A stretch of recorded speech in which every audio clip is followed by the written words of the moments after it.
I feel like it's all of the above, Maya. We have to do all of the above, in its spades. I'll tell you what I was thinking 30 years ago, in terms of being in your shoes and finishing university and thinking about my career. Um, I wanted to be in the place where change is happening. And when I was finishing university, the Berlin Wall had just come down. The Soviet Union was sort of about to collapse. And it was clear that Eastern Europe was going to go through tremendous change. And I love the idea that I can be involved in something which is new and a little bit amorphous, where the rules are not completely set in place, so that I can grow with it.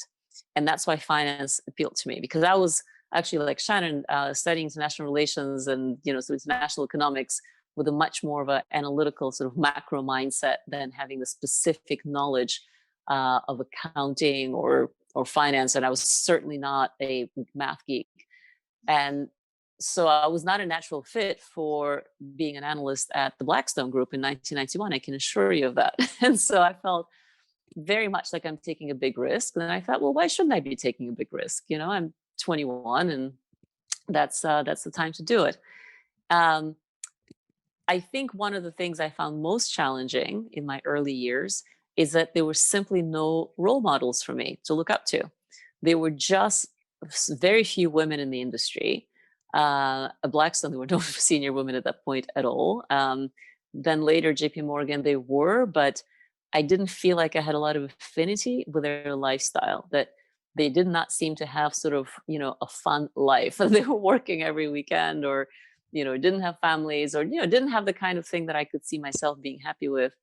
And that was really something that pushed me away from investment banking. So after I had my MBA, and I really do think that MBA is super important for women who are interested in business, not just finance, I discovered investment management thanks to being cold called at a case by an amazing professor. And Harvard attracts a lot of good firms for recruiting. So does Edinburgh. So do most universities these days. And so I started really doing a lot more soul searching and research about the industry to start something again that's pretty and again, take the risk.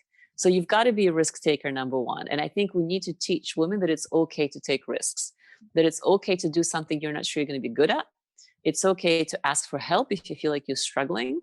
And it's okay to own sort of 5-year chunks of your life as being an experimental project, because you are in that age in your life that's absolutely something you should do. Not recklessly, right? So I knew I couldn't be a ballerina, so I shouldn't be trying to do that for 5 years.